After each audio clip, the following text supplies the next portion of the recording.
अस्सलाम वालेकुम स्टूडेंट्स, क्या हाल है आपके। आज हम first year chemistry chapter number 11 में आर्हीनियस इक्वेशन को पढ़ने जा रहे हैं। ये एक ऐसा लॉन्ग क्वेश्चन है जो बोर्ड में बार बार आता है।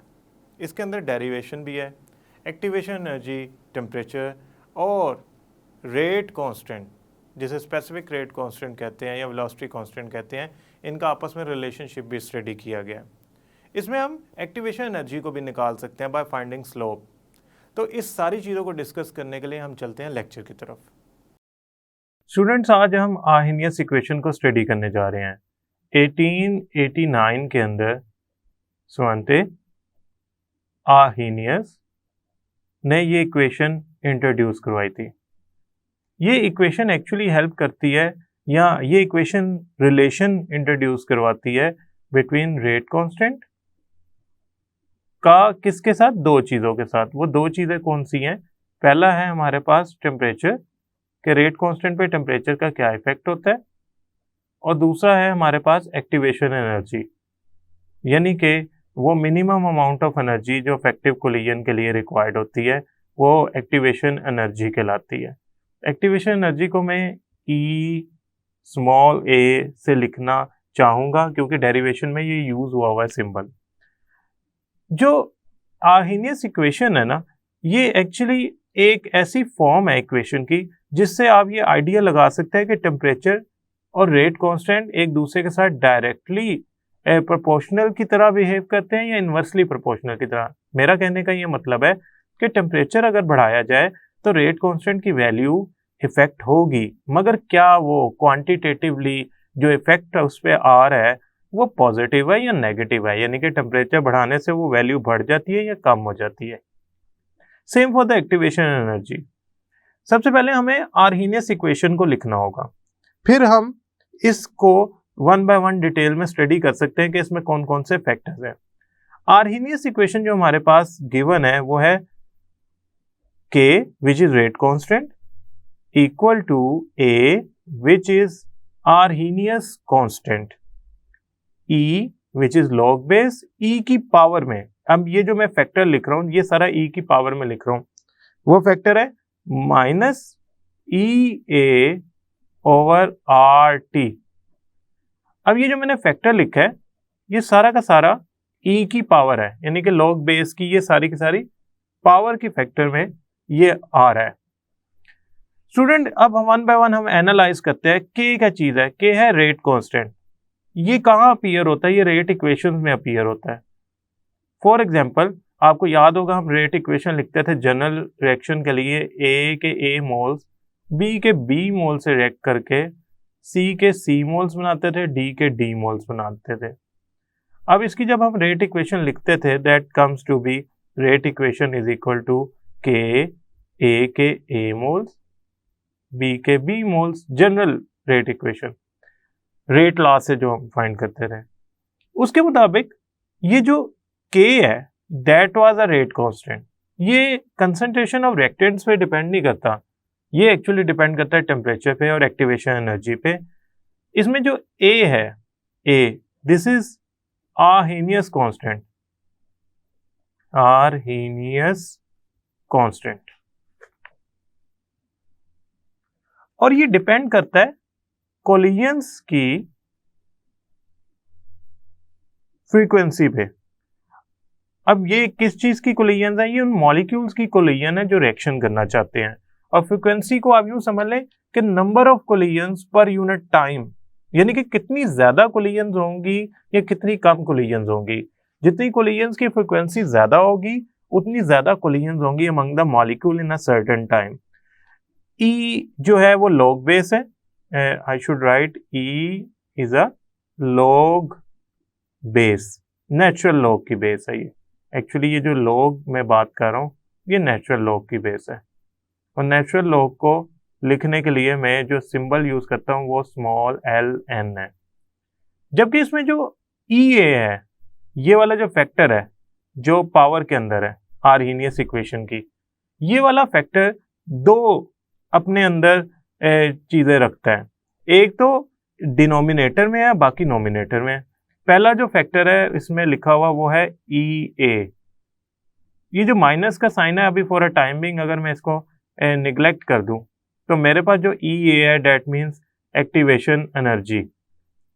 जैसा कि मैं पहले बता चुका हूं कि ये सिंबल मैं यूज करूंगा, और आर जो है ये है मेरे पास गैस कांस्टेंट, जिसे हम आइडियल गैस कांस्टेंट भी कहते हैं, और जो टी है that is temperature in kelvin, temperature.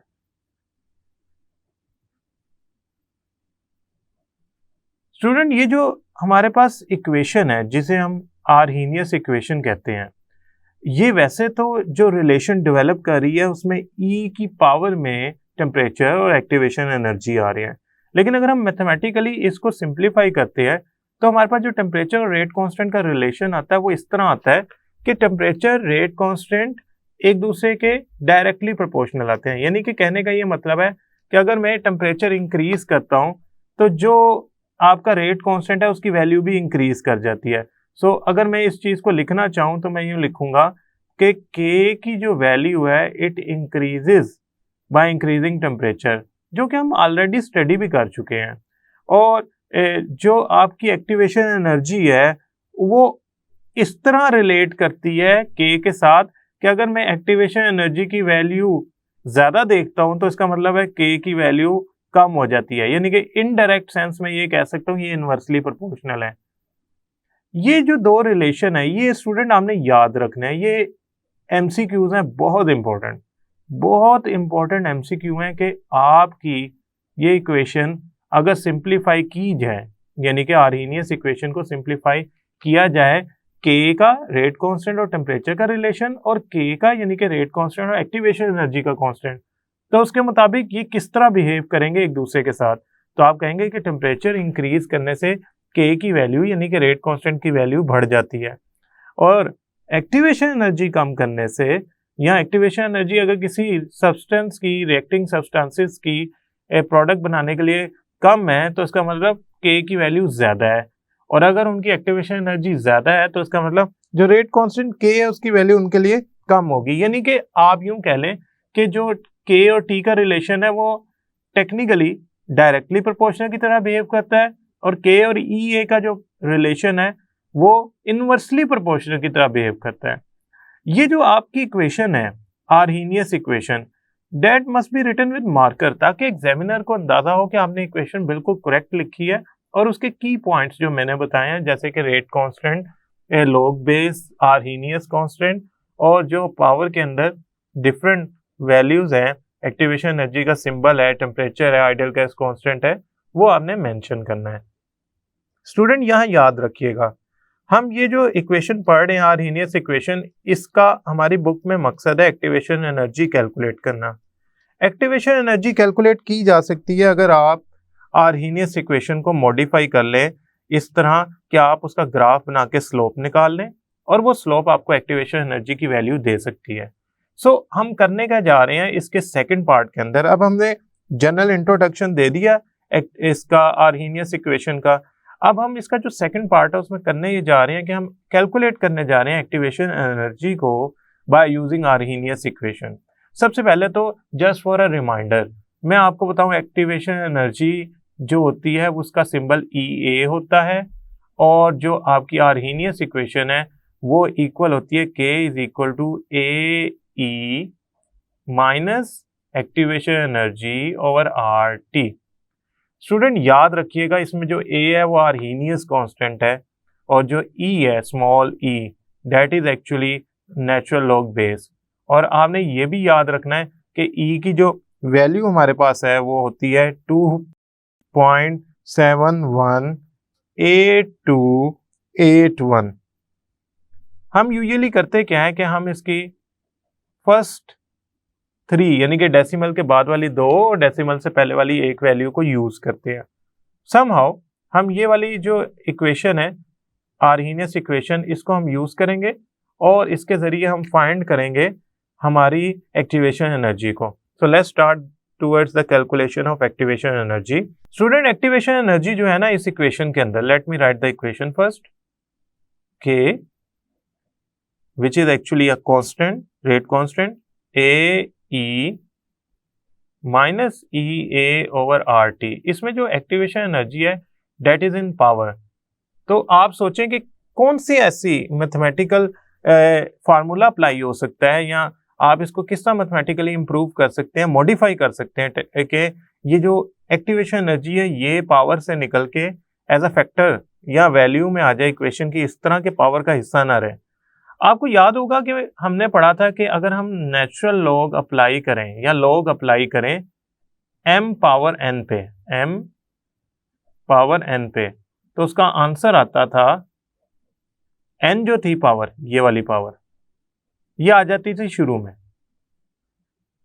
फिर आता था नेचुरल लॉग, फिर आता था जिसकी पावर थी वो फैक्टर m या वो वैल्यू m। सो हमारे लिए ये एक तरीका है जिससे हम ना ये ई ए को बाहर निकाल सकते हैं पावर से। सो मैं क्या करता हूं, अप्लाई करता हूं नेचुरल लॉग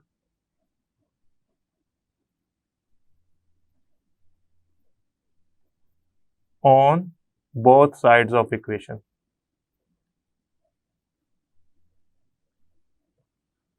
एक तो ये फायदा होगा कि वो पावर से उतर जाएगा, दूसरा ये होगा ये जो ई वाला फैक्टर है ये हमारा खत्म हो जाएगा, क्योंकि नेचुरल लॉग ऑफ ई जो होगा वो डेफिनेटली वन वैल्यू प्रोड्यूस करेगा। सो मैं ऐसा करता हूँ, इस इक्वेशन के ऊपर नेचुरल लॉग अप्लाई कर देता हूँ। नेचुरल लॉग के, इधर भी नेचुरल लॉग अप्लाई कर दिया, दूसरी तरफ भी नेचुरल लॉग में अप्लाई करता हूँ। Natural log A E minus E A R T.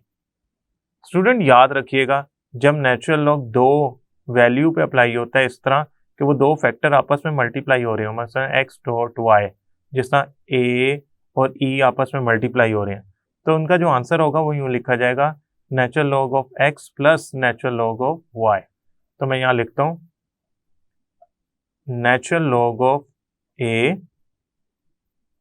Plus natural log of E power E A over R T. अब मैं क्या करता हूं, ये जो पावर वाला फैक्टर है इसको मैं नीचे उतार लेता हूं, जिस तरह मैंने आपको ऑलरेडी फार्मूले में समझाया था। तो मेरा जो नेक्स्ट हिस्सा बनेगा वो यूं कुछ बनेगा, नेचुरल लॉग ऑफ ए।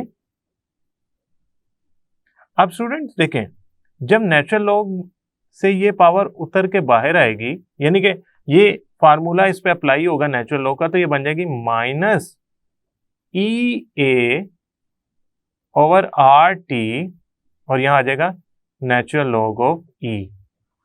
अब आप कहेंगे कि इसका मतलब ये जो है पावर पूरी की पूरी, ना इसमें ई ए खाली उतारना है, ना ही आपने इसमें सिर्फ आर टी बाहर निकालना है। You need to place a complete factor from power.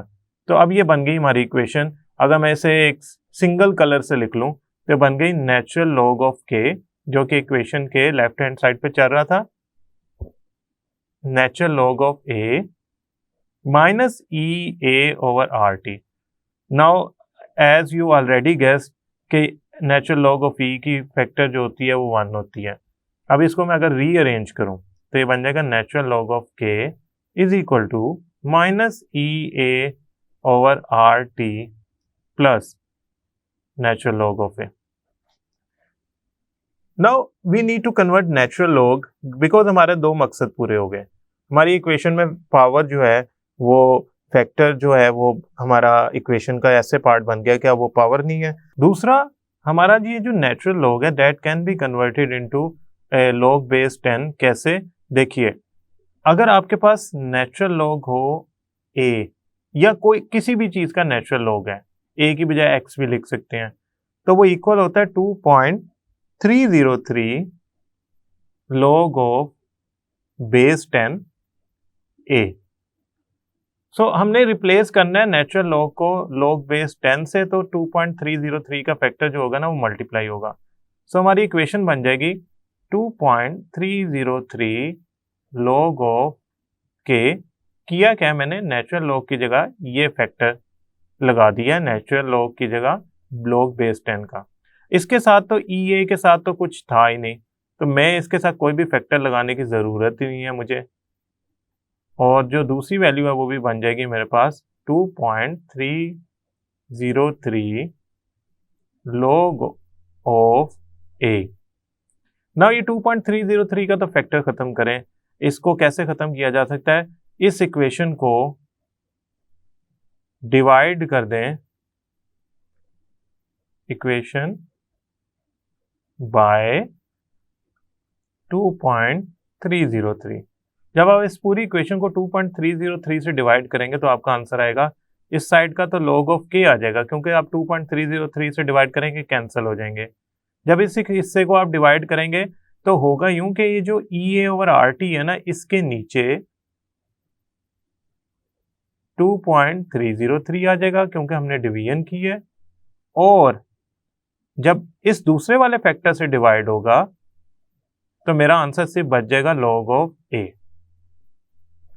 Student, अब इस पूरी में जो जो हमारे पास वैल्यूज हैं, जिनमें हमने यूं समझ लें कि वेरिएबल समझा हुआ है और उनमें हमने ग्राफ प्लॉट किया जा सकता है, या इस इक्वेशन को हम थोड़ा सा मॉडिफाई करके सोचें कि ये इसमें कांस्टेंट कौन से हैं और हमारे पास वेरिएबल कौन से हैं, तो हम क्या कर सकते हैं, डिपेंडेंट और इंडिपेंडेंट वेरिएबल्स को अलग करके ग्राफ प्लॉट कर सकते हैं, या इस इक्वेशन को थोड़ा सा मैथमेटिकली मॉडिफाई करके उनका ग्राफ प्लॉट करके स्लोप फाइंड करके एक्टिवेशन एनर्जी फाइंड कर सकते हैं। अब ये जो मेरे पास इक्वेशन आई है, मैं इसको यूज करने जा रहा हूँ, और मैं इसको यूज करूंगा। पहले तो मैं इसकी नेचर देखता हूँ। सबसे पहले let's see the nature. This is log k और दिस इज टेम्परेचर। ये जो टेम्परेचर है ना, ये है इंडिपेंडेंट वेरिएबल।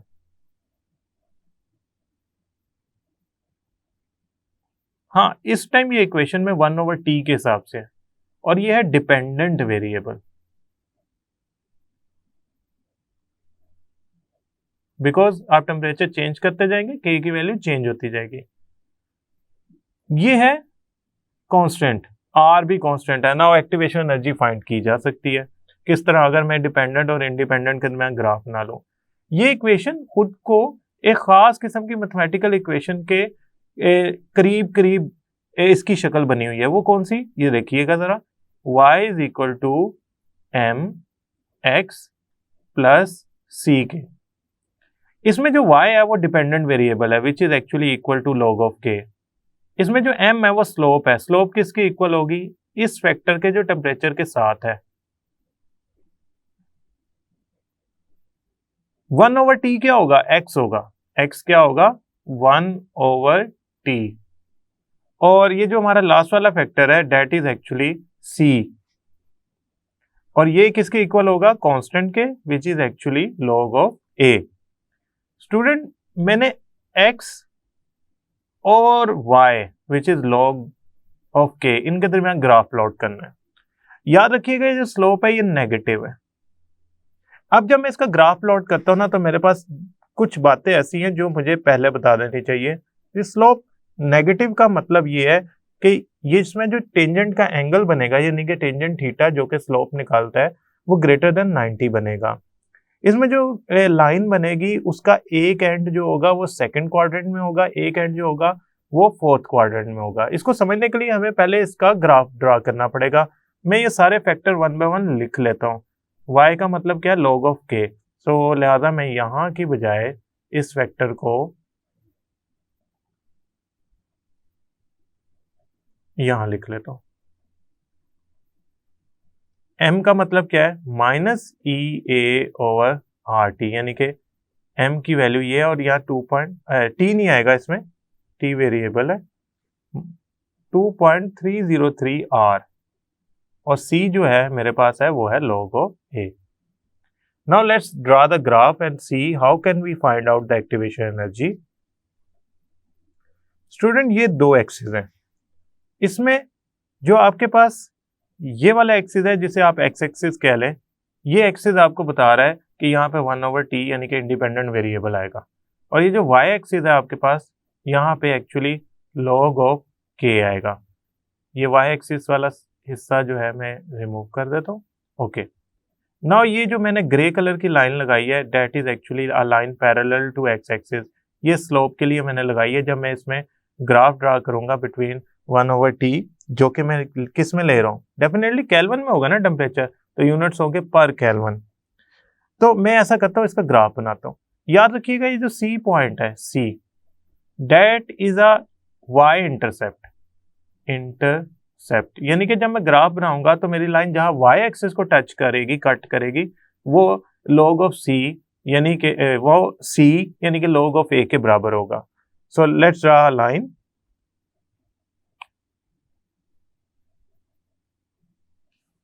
ये स्टूडेंट एक लाइन है, ये बता रही है कि इसकी जो स्लोप है वो नेगेटिव है। खैर समहाउ अगर मैं ये जो ग्रे कलर की लाइन है जो कि पैरेलल टू एक्स एक्सिस है, इस लाइन से एंगल बनाना चाहूँ इस लाइन तक, तो वो ग्रेटर देन 90 बनेगा। यानी कि जो मेरा टेंजेंट थीटा आएगा, स्लोप आएगी, उसका जो उसमें जो थीटा है वो ग्रेटर देन 90 है, यानी कि मैं जो टेंजेंट की वैल्यू ले रहा हूँ ग्रेटर देन 90 है। तो लिहाजा होगा क्या कि मेरा जो आंसर होगा वो नेगेटिव आएगा। तो ये स्लोप भी इंडिकेट कर रही है मेरी। दूसरी बात ये है कि जब ये मैंने ग्राफ ड्रा किया तो ये जहां y एक्सिस को कट कर रही है, वो वाली जो वैल्यू है वो मेरी log ऑफ a कहलाएगी। यानी कि इस जीरो वैल्यू से अगर मैं ऊपर की तरफ जाऊं तो मेरी यहां तक की जो वैल्यू है, जहां पे वो ग्रीन कलर का मैंने एरो बनाया है ऊपर की तरफ, ये वाला हिस्सा, ये एक्चुअली आपका log ऑफ a की वैल्यू है। Now as per this graph, ये मुझे बता रहा है कि ये वाला एंड जो है जिसको मैं ब्लैक कलर के क्रॉस से शो कर रहा हूँ, ये वाला सेकंड क्वाड्रेंट में है, और जिसको मैं रेड कलर के क्रॉस से शो कर रहा हूँ, जिसमें मैं बना रहा हूँ, ये एक्चुअली शो कर रहा है कि ये वाला एंड जो है फोर्थ क्वाड्रेंट में होगा। स्टूडेंट अगर मैं इसमें स्लोप की वैल्यू देखूं तो मेरे पास जो स्लोप है that is equal to actually m। मेरी स्लोप चूंकि नेगेटिव है लिहाजा नेगेटिव का साइन लगाता हूं, तो ये होगी -EA over 2.303 r which is equal to slope और tangent theta. Theta is greater than 90। Now अगर मैं ये फाइंड करना चाहता हूं तो मुझे क्या करना पड़ेगा, एक्टिवेशन एनर्जी को इधर ही रखना पड़ेगा और बाकी जो स्लोप है उसको मल्टीप्लाई करना पड़ेगा मुझे 2.303 r से विद नेगेटिव साइन। ये आपकी एक्टिवेशन एनर्जी की वैल्यू निकल आएगी। ये जो मेरी इक्वेशन आई है, ये इक्वेशन एक्चुअली आपने हाईलाइट करके लिखनी है एग्जाम में कि इस थ्रू दिस प्रोसेस हम स्लोप निकाल लेंगे और स्लोप से एक्टिवेशन एनर्जी निकाल लेंगे। नाउ स्टूडेंट अगेन मैं इस इक्वेशन को दोबारा हाईलाइट करता हूं।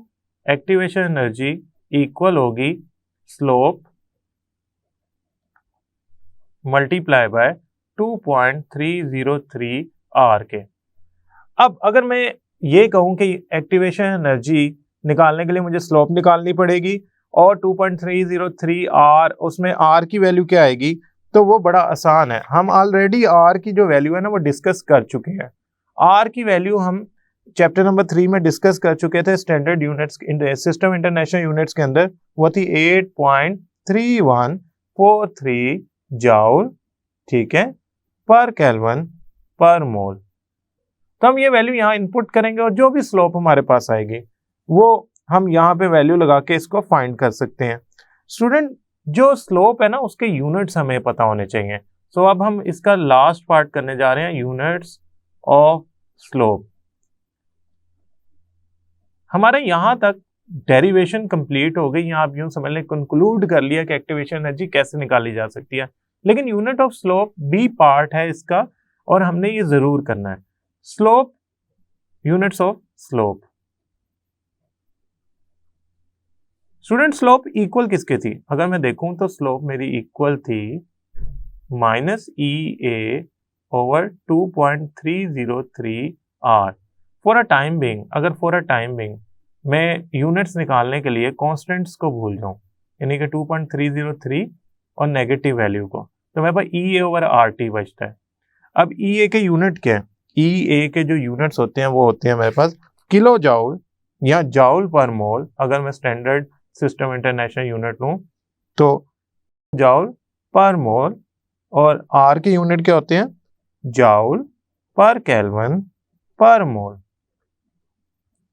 ये दोनों स्टूडेंट कैंसिल हो गया, जाउल जाउल से कैंसिल हो गया, तो स्लोप की यूनिट आए मेरे पास केल्विन।